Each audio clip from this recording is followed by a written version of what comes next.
Good afternoon and welcome to the final live session of the 2021 Virtual Workplace Wellbeing Conference, part of Connect 2021. My name is Ian Hart, I'm the editor of SHP and I hope you've enjoyed all of the content so far.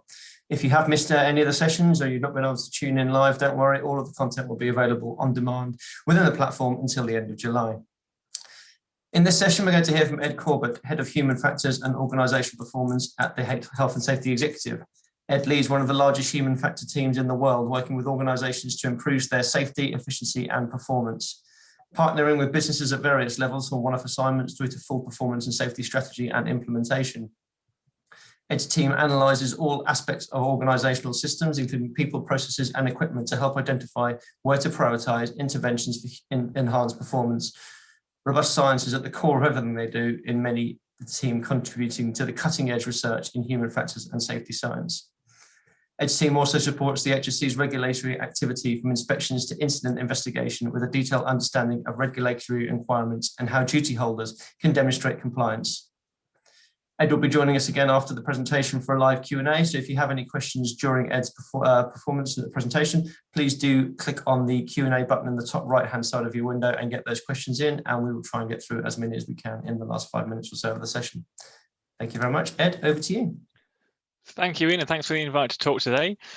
So the title of the talk is really about well-being at work, and sort of covering a little bit of the past, talking a little bit about the present, and hopefully giving some thoughts on future direction as well. And I shall be presenting from the point of view as HSC, but specifically from our science division, which is where I'm based.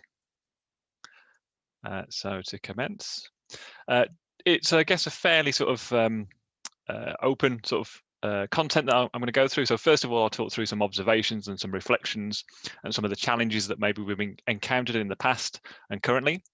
And I shall close off the session by looking at maybe some of the ways we can move forwards, make some improvements. So I'll close off with some recommendations for improvement. Well-being is a term which, when I was asked to speak at this event and to cover the topic of well-being, it was a topic, a title that I thought, well, actually, it's a term that we haven't actually been using for as long as maybe we think we have done. So when I first started at HSC some sort of 18, 19 years ago, the core, the focus at that point in time was very much around work-related stress, and I was involved in some of the development and launch of HSC's management standards for work-related stress at that time. And well-being seemed to be a lesser used term, and I thought maybe it's worth just checking out sort of the sort of evidence base behind that. You know, how recently have we started to focus on the term well-being? So going into the PsycInfo database, one of the databases we use to sort of find out a little bit about the literature that's out there, I came across these sorts of bits of data. So we can see that up until the year 2000, very few papers touching on the topic of well-being, and then as we start to move into the 2000s, we start to see an increase. And as you can see, yeah, in more recent years, the last sort of 5 or 6 years, there's been a real sort of rise in interest on the topic of well-being. So it did make me realise that perhaps it is a topic that we have started to gravitate towards more in more recent years.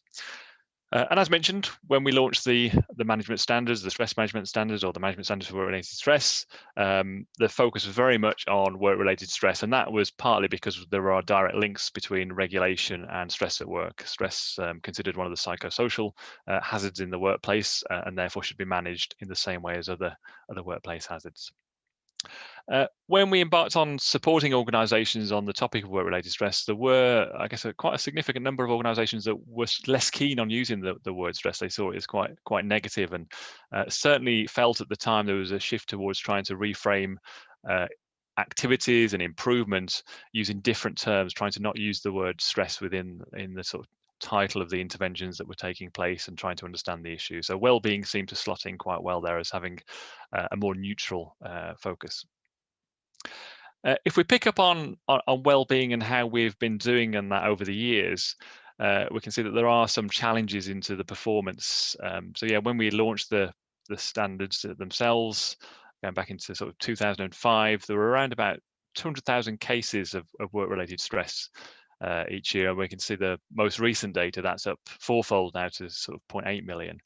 And on the broader perspective of well-being as well, it is a more holistic term, so it takes into account, you know, much broader issues around things like mental health, and so on and so forth, and other aspects of our health in the workplace. And as we can see here, we're still not performing fantastically on other sort of work-related injuries, on ill health in relation to things like lung disease and so on, musculoskeletal disorders. So there's still quite a significant room for improvement. I think it's probably quite important to mention that when we're talking about well-being, it should really be encompassing and thinking about those broader health and safety issues that are related to our work. So yeah, to kind of summarize and sum up the past to the present, the language certainly seems to have moved more from the terms of work-related stress, more towards that more holistic term of well-being. And again, I've already mentioned that, but stress often seen as maybe too negative, and well-being offering a more neutral, more positive angle to that. Yeah, self-reported cases of stress have certainly gone up. As I've mentioned, that's gone up fourfold since we launched the standards. And I guess there's some uncertainty as to why that might be the case, whether there's an actual rise in the number of cases. Also, that could be perhaps reduce stigma in relation to the term stress as well. Maybe people more comfortable in highlighting when they're suffering from work-related stress. But where does that leave us? As we've seen from the data, we've still got significant challenges and issues in relation to the cases, self-reported cases of work-related stress.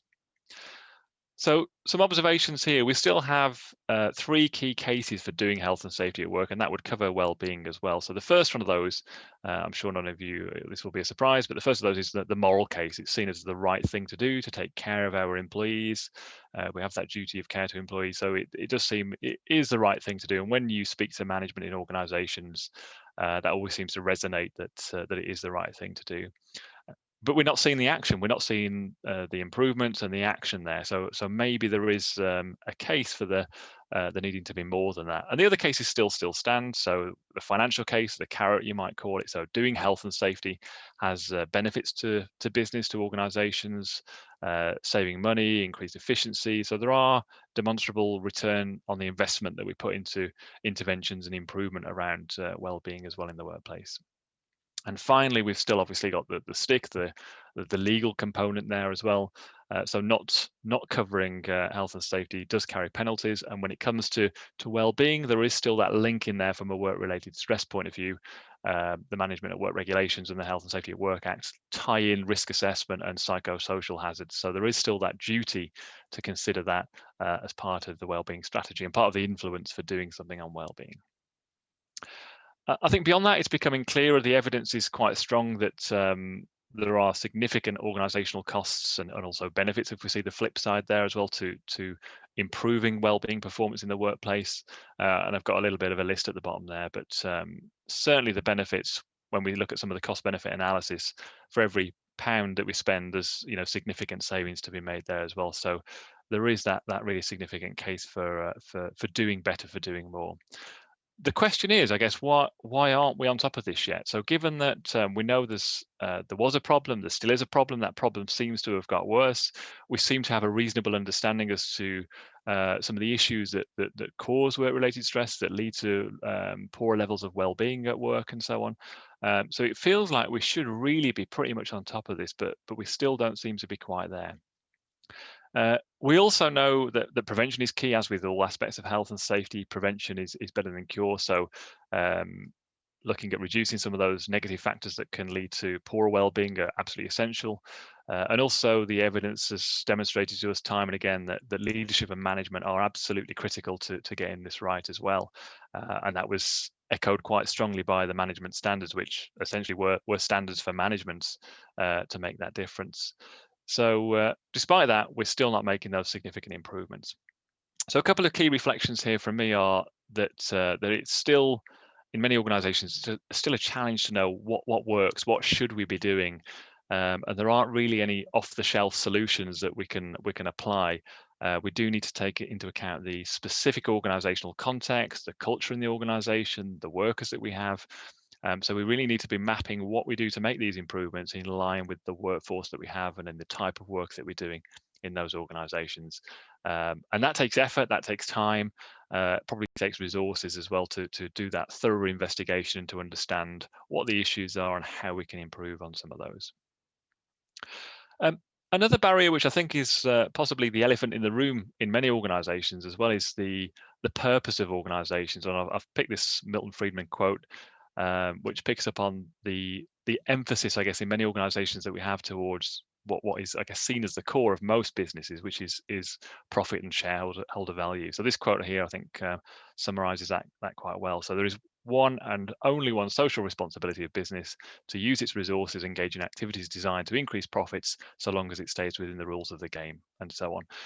And I think that probably stands for many senior leaders in organizations. That is probably still the core goal when it comes to sort of CEO level, director level. Profit and increasing that profit is still a fundamental goal, and sometimes introducing improvements in relation to well-being may take away some of the resources, some of the efficiencies away from that focus on profit as well. So there are some lessons maybe we'll come back to a little bit later on as to how we make sure we bring that greater focus at those leadership levels to the well-being of the workforce as well. So what are we actually aiming for as well when it comes to well-being? And this is an important one. When we ask many senior leaders in organizations what they are trying to achieve with their safety improvement plans and programs, improving safety is often, at the top of the list, but what do we actually mean by that? It's a very sort of vague and loose term. And we see similar terms in relation to well-being as well. So I've got a few here. So we aim for excellence in well-being. We aim to be an exemplar. But what do these things actually mean? And when you look at some of the synonyms that sort of parallel these terms, we see things like perfection, greatness, and supremacy. And is this really what we're aiming for? Because I think we have to be quite honest with ourselves that these terms here are all, the very top, the sort of pinnacle of good, of great. And actually, to achieve that, we need to put in a lot of resource and a lot of effort to achieve those. So is that genuinely what we're aiming for, or do we need to be more honest? Are we aiming for a basic level of compliance? Are we aiming to do the bare minimum? Are we aiming just for above that bare minimum? But to suggest that we're aiming for some of these very sort of high elite levels may not be very well aligned to the amount of resource and energy and effort that we're putting into these programs as well. So first of all, thinking about what we're aiming for is really important to make sure that we're resourcing it appropriately. So what is it that we're aiming for? If we're not aiming for those sort of very high levels of performance and excellence, then what are we looking for? I would argue that we need some of the basics in place. So we need to have some of the control of our traditional health and safety hazards in the workplace as well, making sure we've got that in hand. If we're not looking after basic safety, respiratory health, sort of physical health, and so on and so forth, as well as exposure to other sort of physical hazards, then we're not going to be achieving that much in relation to other aspects of well-being as well. So getting some of the fundamentals right is absolutely critical. Removing and reducing some of the key negative factors. So going back to work-related stress again here, making sure that some of the most influential factors that influence our well-being are managed as effectively as they can be, that we're being preventative there as far as possible. That we support employees through challenging times. And this is where we get into the realms of slightly above compliance here as well, is that we all go through difficult times in our lives. It's not necessarily caused by work, but actually it does make doing our work perhaps more challenging. If we go through difficult times like bereavements and so on, good employers, supportive employers will sort of go that extra mile and help people through some of those difficult times. Then we can perhaps look on enhancing some of the other positives, and this is maybe where we see some of the more common in sort of off-the-shelf initiatives here as well, in relation to we might have things like cycle to work schemes and so on to help support people's physical health in the workplace, encouraging more breaks from computers. I'm sure that's something most of us need nowadays. Now we're more often sitting in front of a screen doing meetings and so on, as well as our sort of normal day-to-day work as well. Exploring how to make work more meaningful, things like diet and so on, having good social connections, work-life balance, all these things that can enhance the positive side of our work experience as well. So really, in relation to all of those, this starts to make it much more tangible as to what we're actually aiming for. If we're making it much more explicit as to where we're targeting our improvements and what we're going to do at each of these different topic areas to make some of those improvements. So looking forward a little bit more to the future now, picking up on some of the recommendations, which I see as really essential to taking us forwards now. So looking at where we've been, what some of the current challenges still appear to be, these are some of the things I would recommend will help us take us that next step now, to actually start to bring some of those numbers down, to really start to have an influence on making people's experience at work much more positive. So the first recommendation I've made here is really to pick up much more strongly on leadership and management. And as part of that, I see a real key important aspect of this is the selection of our leaders and managers as well. So that ties in quite strongly back to the HSE management standards. It was a fairly small line within the original HSGs. I think 218 was our original guidance on work-related stress. And it did highlight in there that selection was a real key part of the process, but it seemed to get sort of lost in how organisations took on board influencing and improving well-being and reducing work-related stress. So making sure we select leaders who have the characteristics that are really going to make a difference, people who genuinely care about the health and well-being of those in work. Yes, they care about things like profit and the bottom line, but they also have that genuine care to look after workers, to improve their well-being and so on. That's absolutely essential. We can then start to think about the development side as well, so making sure we have the right programs in place. Once we've got the right sort of starting material, that we're developing people to be competent leaders and managers and improve that competence at a sort of continual level.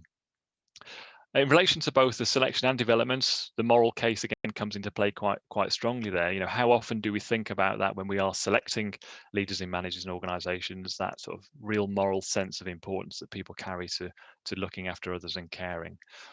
This is quite a nice quote. There's a couple of quotes here I've picked out that I think are quite relevant here. So if it's important to you, you'll find the time, and if it isn't, you'll find an excuse. And I think that's a really key one for all of us, I guess, in many aspects of our lives. But when it comes to looking after people's welfare at work, to improving well-being in the workplace, if it is a genuine interest to you, if it's really important to you, you will, as a leader, as a manager, you will put the effort and energy into doing that. And if it isn't, it will drop off the list. And I think it's probably as simple as that. So we need to make sure we're finding individuals to lead and to manage who have that genuine interest, who will make it happen. Tying into that moral case as well, I often have been asked in the past about return on investment for stress initiatives, well-being initiatives. And I think this is a nice quote here. Just because you can't measure the return on investment of something doesn't mean you shouldn't do it. What's the ROI on hugging your mum? And yeah, really relevant one here. Do we have to demonstrate the significant return on investment to take action to do it? If we know it's the right thing to do, if we know it's going to make a positive difference, should we just be doing it anyway? When it comes to leadership and management, I think another really key factor here is acknowledging problems. So a difference between optimism and positivity. So from a positivity point of view, we might sort of skirt over some of the real sort of challenges and issues within the organizations and just focus on all the good things that are there and kind of ignore some of the bad things. I think we need to be much more accepting that, or acknowledging that there are problems there. We can be optimistic about solving those problems and moving forward, but we need to recognize they exist before we can take action. So again, a key leadership and management attribute there is acknowledging when those problems exist and that we need to do something about it. I guess it's becoming a bit of a cliche term now, but curiosity as well from our leaders and managers, those individuals who genuinely want to listen to others, they genuinely want to understand the concerns they have, the problems they have, and are listening to learn, to understand, and to act upon that information. So again, some really key elements that we should be looking for in our leaders and managers in organizations. So recommendation number 2. This one really picks up on understanding risk profile. So this might relate to more traditional health-related issues. So things like respiratory illness and disease, musculoskeletal disorders, but also picks up on the psychosocial side, the well-being and work-related or work-relevant stress as well. So making sure we understand what are the factors that contribute to both the downsides, the negatives, the things that harm individuals, and also the things that we can do to improve those elements as well, more of the positive. So really understanding the profile of risks on that health side. Obviously, the safety side is still important as well. We still have, I think, nearly 70,000 people a year in Great Britain who are seriously injured by their work. Obviously, that's going to have quite a significant impact on well-being if you are injured to an extent whereby that maybe has an impact on your ability and disability when it comes to work. So we really need to understand the profile of risks there and make sure we are managing that effectively. Picking up on the point that I've mentioned earlier about setting that destination, so being really clear, where are we aiming to get to? So rather than being nebulous and woolly, talking about things like excellence or being an exemplar, really what specifically are we aiming to achieve there? What's our destination? What's our vision? And whether you do this afterwards or before to decide your vision, really important to think about what resource are we actually willing to invest in this.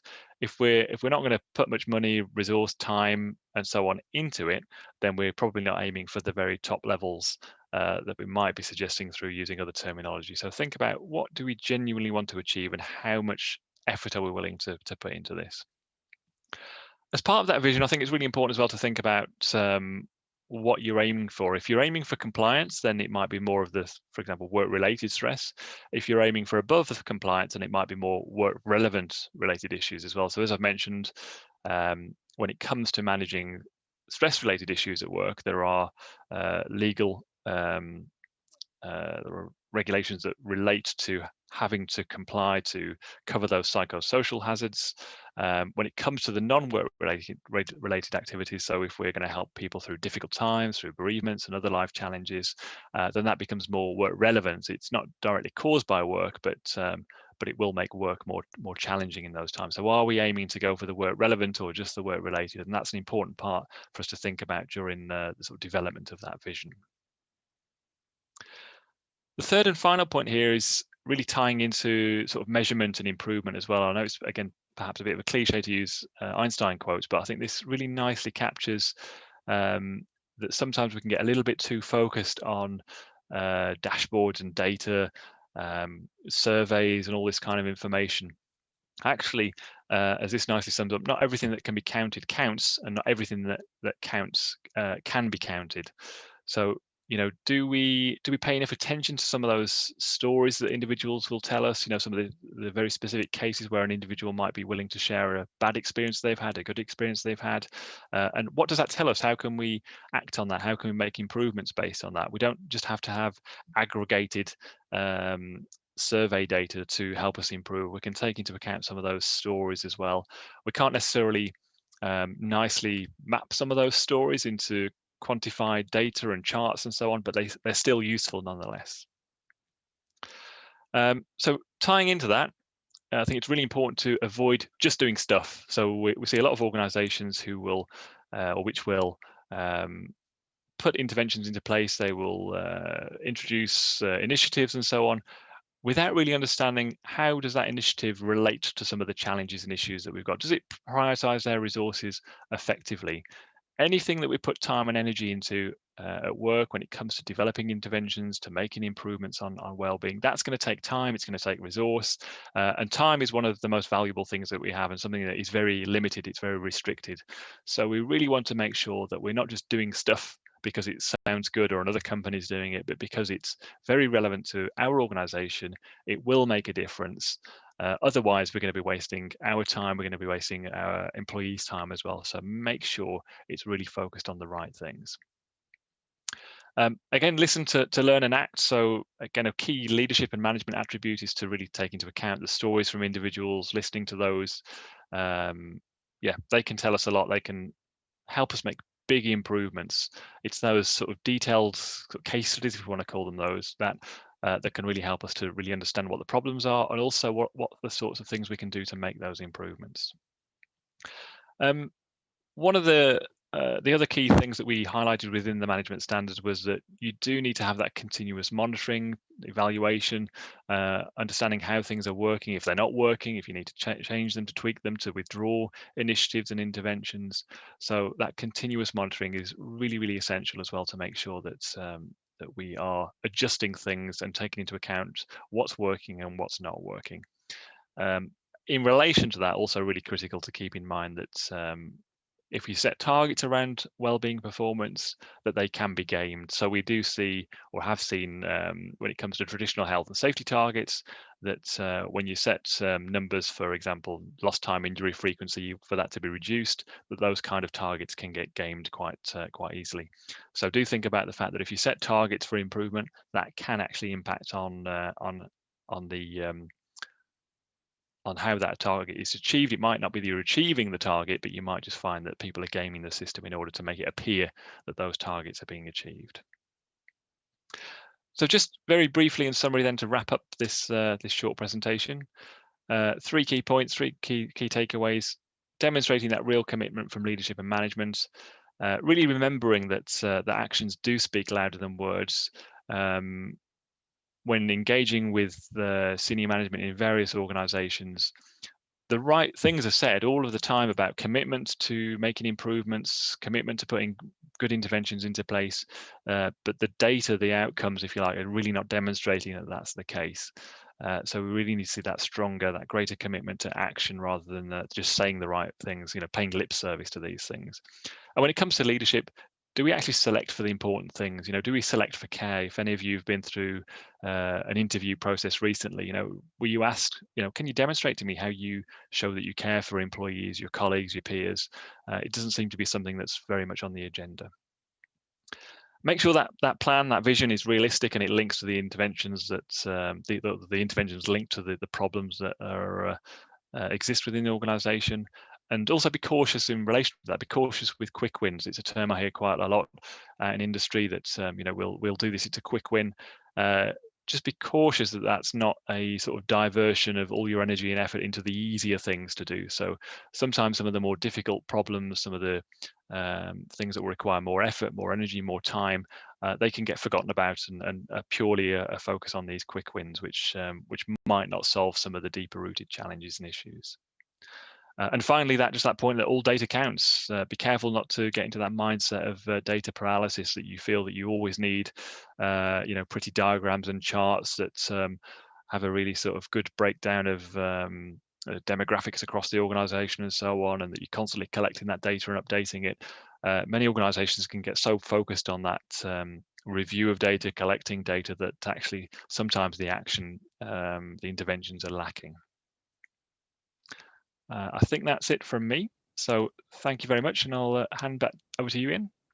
Perfect, thank you. We've got a couple of minutes left. So interesting presentation. We've got some questions in, so we'll try and get through as many of these as we can in the next couple of minutes. So the first one is, how can you tell as an employee how committed your company is to workplace wellbeing?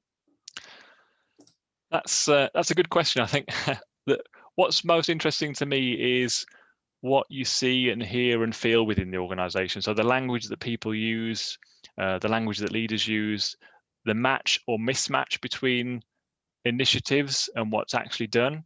So I think I've probably mentioned in there a few times that we might talk about aiming for excellence, but actually if the resource isn't there, if we're not seeing interventions that map across quite well to the problems that might be faced by people in the organisation, then these are signs and signals that the commitment isn't there. So to me, it's that the narratives that you hear within the organisation, the tangible things that you can see changing, it's whether they match up or mismatch. Perfect. There's a couple here I want to try and tie together. When it comes to finances around wellbeing programs, do you think there's a misconception that wellbeing costs more than it actually does? And is there any proof of financial benefits for companies who invest in workplace wellbeing?